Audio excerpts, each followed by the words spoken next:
大家应该都知道，在整个俄乌战争期间呢，乌境内的扎波罗热核电站一直都是各界尤为关注的目标。毕竟呢，该核电站如果被摧毁，所产生的影响将波及整个欧洲。而就在近日，随着战线上的压力不断增大，俄罗斯似乎又将目标瞄准了这座核电站。接下来跟大兵一起来看一看到底是怎么一回事。首先呢，我们先来看一下近期战线的发展啊。在进入到7月份以后，在巴赫穆特区域，当地的俄军已经开始出现溃败迹象了。近几日，乌军已经打退并且驱散了俄军在 M03 公路的进攻，而在其撤退之际呢，乌军一直在持续推进，目前战线交集于铁路线和公路交汇点。与此同时，乌军还在沿着北顿涅斯顿巴斯运河向克列申切耶夫卡村持续推进，现今已经击溃了当地的俄军，并且控制了主要制高点和一个大型据点。近日，俄军事记者也写道，乌军部队已经突破了第一道防线，进入了别尔西夫卡的郊区。对此呢，网上有的观点认为俄军很有可能会从乌南部撤军，用于保住巴赫穆特。另外呢，分析人士还指出，由于乌军在巴赫穆特附近的猛攻，俄军指挥部正在从乌克兰其他地区撤出部队。根据相关信息显示，俄军最近从利曼方向向巴赫穆特转移了一个不确定的空降伞兵团，而如果派往巴赫穆特的增援部队不够，俄军就必须冒险从赫尔松或者是卢甘斯克地区调遣部队。这样一来呢，这两个地区就会出现重大漏洞。与此同时，还有消息显示，乌军使用海马斯火箭炮精准打击了位于托克马克市区内的俄军运输部队。另外，在7月1号，塔夫里亚作战战略组部队指挥官奥列克桑德·塔纳夫斯基对外宣称，在塔夫里亚方向，乌军导弹部队和炮兵部队在当天完成了1201次射击任务，俄军的伤亡损失接近2个连，可以说是最近俄军伤亡最大的一次了。而在扎波罗热南线，双方正在争夺多地的控制权。俄军呢，目前已经有些缺乏后备兵力来支撑防线了。与之相比，数个不同来源的信息称，乌军在博罗季涅方向取得了巨大成功，再次向前推进了约 1.5 公里左右。此外，有俄军事博主报告称，在斯塔罗迈奥尔斯克附近及其以西地区，最近也有战斗爆发。而在几天前，乌军正试图向森林山脊推进。紧接着，在7月3号，根据前线战报和视频显示，乌军在整个大诺沃希尔卡区域展开了猛烈进攻，普里尤特涅北侧和西侧均遭到猛烈炮击，利沃皮里南侧的乌军也开始发动试探性进攻。乌洛然涅和马卡尼夫卡南侧及其周边区域，乌军继续多路展开试探性进攻。至于扎波罗热南线、派特科哈特区域，双方仍是阵地战，没有太大变化。博罗季涅两侧呢，乌军继续进攻，再次推进了约500到1000米。然后呢，在巴赫穆特区域，乌军继续在北线的洛日多里夫卡区域向南推进，俄军又后退了约100到150米。M03 公路区域，乌军推进了200米。在都波沃瓦西里夫卡西侧，这里呢，乌军的进攻并未取得太大进展。同时，别尔西夫卡村的战斗仍在进行中。从前线视频看呢，俄军伤亡非常大，增援再不到位的话，估计这2天呢就会被乌军突破。至于南线的战斗，则是依旧在围绕着克列谢耶夫卡和库尔久米夫卡进行。安德烈夫卡西侧，乌军推进了约500米左右。需要注意的是，近日乌情报总局局长布达诺夫在接受《经济学人》记者访问时表示，俄乌双方呢已经几乎耗尽了苏联为第3次世界大战储备的军备库存，俄罗斯可能还有6个月的时间。综上所述在整个战线上，俄军的压力可谓是越来越大了。目前呢，只能拆了东墙补西墙，但这只是杯水车薪，根本解决不了问题。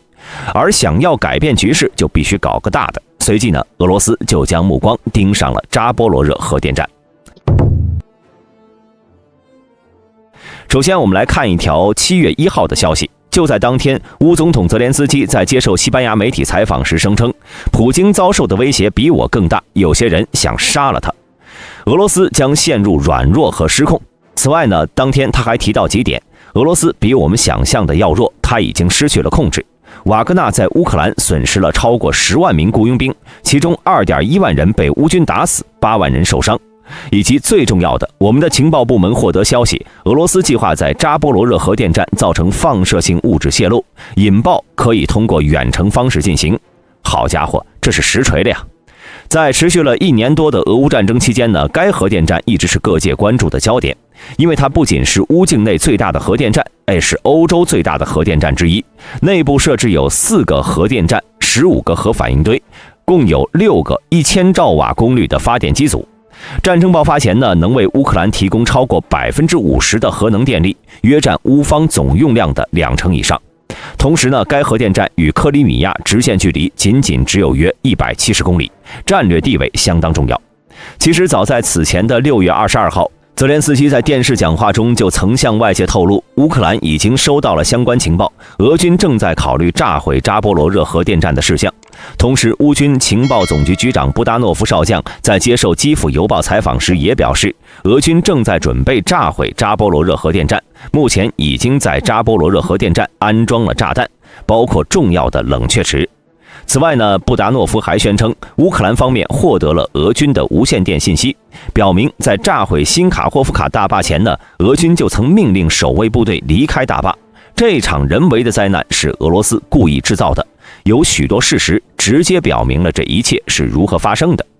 而关于这种说法呢，在6月30号，俄外交部长谢尔盖·拉夫罗夫向记者表示，炸毁扎波罗热核电站纯属谎言。但近日呢，乌情报局又对外透露，目前俄罗斯正在撤离扎波罗热核电站的人员。相关消息显示，已经有3名俄国家核电公司的雇员离开了该地。同时，俄军还在建议让已经签订合同的乌员工在7月5号之前离开，并被告知最好是前往克里米亚半岛。这一切的举动与之前炸毁新卡霍夫卡大坝是极为相似。不仅如此，此前呢也一直有卫星图片证实，俄军在占领扎波罗热核电站后不久，就向该地运送了不少反坦克地雷和炸药，这些爆炸物足以摧毁该设施。因此呢，网上一直有人猜测前线的战况一旦对俄军不利，俄军就有可能会利用扎波罗热核电站人为制造出一个3万平方公里的生命禁区，并且污染周边200万平方公里区域，以此达到阻止乌军继续推进的目的。只不过炸毁核电站所造成的后果真的只是如此吗？想要知道扎波罗热核电站爆炸有多么严重的后果，我们只需要看看切尔诺贝利事件就知道了。就在1986年4月26号，位于乌克兰境内的切尔诺贝利核电站中，在一项针对 RBMK 型反应堆在同时失去外部供电和主冷却流泄露下，通过蒸汽轮机支撑紧急冷却水泵能力的安全测试中，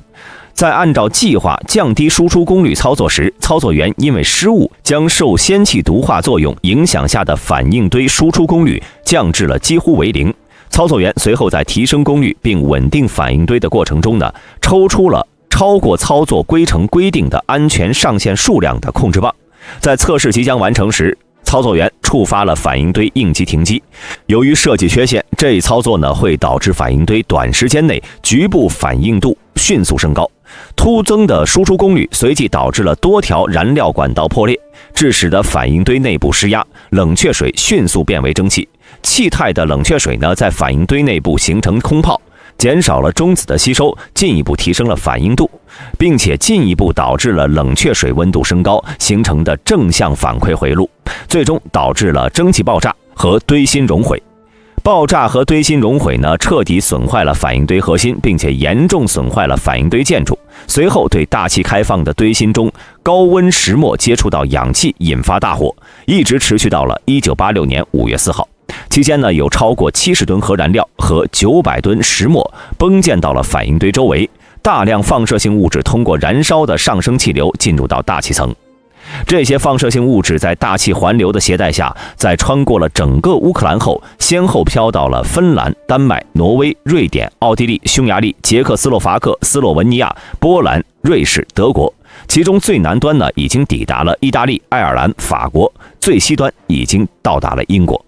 其中受污染最严重的就是俄罗斯、乌克兰以及白俄，有超过33.6万名的居民被迫撤离。另外，欧洲种植的大量农作物也被铲除销毁。事后有专家经过评估算出，这次灾难导致的经济损失超过了2000亿美元，所释放出的总辐射剂量相当于广岛原子弹的400倍以上。那么，如果扎波罗热核电站爆炸呢？此前乌克兰曾公开表示，该核电站一旦爆炸，造成的灾害将会是切尔诺贝利事件的10倍，由此可见是有多么恐怖。此外呢，值得注意的是，不同于切尔诺贝利，扎波罗热核电站就在第聂伯河岸边，一旦发生核泄漏，有害的核物质就有可能经过第聂伯河直接进入到黑海，到时整个黑海沿岸国家呢都将受到影响，俄罗斯也将成为世界的罪人。还有就是不同于去年，此前呢秋冬季的北半球高纬度受到极地东风带控制，乌克兰扎波罗热的纬度是47度，受极地高压带和高纬度寒流的影响，乌境内整体刮的是东北风，刮向西南。但是呢，随着天气渐渐变暖，来自大西洋和地中海的暖湿气流会北上，受到西风带的影响，乌境内整体气流走向已经变成了是刮西南风，风刮往东北。也就是说，从5月底到9月份，一旦扎波罗热核电站爆炸产生放射性尘埃的话，受西南季风的影响，这些尘埃呢就会快速穿过乌克兰全境进入到俄境内。到时候库尔斯克、布良斯克、波多利斯克以及俄首都莫斯科等城市都会受到严重影响。不知道俄罗斯有没有考虑过这个问题？当然，关于未来俄罗斯会不会炸毁核电站，乌克兰肯定不能指望俄罗斯的好心啊。因此，近期呢已经开始执行相关措施了。为了应对未来俄军可能的举措，此前乌监察员就曾表示，已经在扎波罗热州核电站周边各州设立了疏散指挥部，一旦发生不可控的放射性事件，就会立刻疏散居住在该地半径30到50公里范围内的居民。与此同时，乌当局也正在训练相关人员，为可能到来的核污染事件做好准备。目前，乌克兰多地的能源工人、医护人员、救护人员以及警察和其他部门都参与了演习。而除了乌克兰做出的行动，美军最近呢也派出了 WC-135R 不死鸟前往欧洲，协助检测大气中的放射性物质排放。根据相关资料显示，该机内部安装有大气研究与分析系统、空气颗粒捕捉与分析系统、定向辐射研究系统等等，能收集空气中的放射性颗粒，并检测它们的辐射强度，以此确定相关地区有无核活动。由于这项任务非常危险，因此该机还配备了高效空气净化系统，防止放射性颗粒进入机舱。同时，成员还都配备了安全防护系统，能实时跟踪并且报告个人辐射水平。其实早在俄乌战争爆发初期呢， WC-135R 就曾经在乌克兰附近出现过，目的就是监控俄军战略导弹部队的动向。而联想到目前美军只有一架 WC-135R 正在服役，一般是不会轻易出动的，所以这次呢派往欧洲，说不定是真的察觉到了什么。总结来说呢，一旦扎波罗热核电站爆炸了，那么所产生的影响将波及整个欧洲大陆，期间会有众多国家遭受污染。而除了乌克兰外呢，俄罗斯将成为第2严重的国家。在这里呢，大兵只希望未来俄罗斯不会那么疯狂吧。那么大家认为俄罗斯会不会炸毁核电站呢？欢迎在评论区内留言讨论。如果视频中有出错的地方，也欢迎各位指正。今天的视频到此结束，喜欢的朋友请点赞关注，咱们下期再见。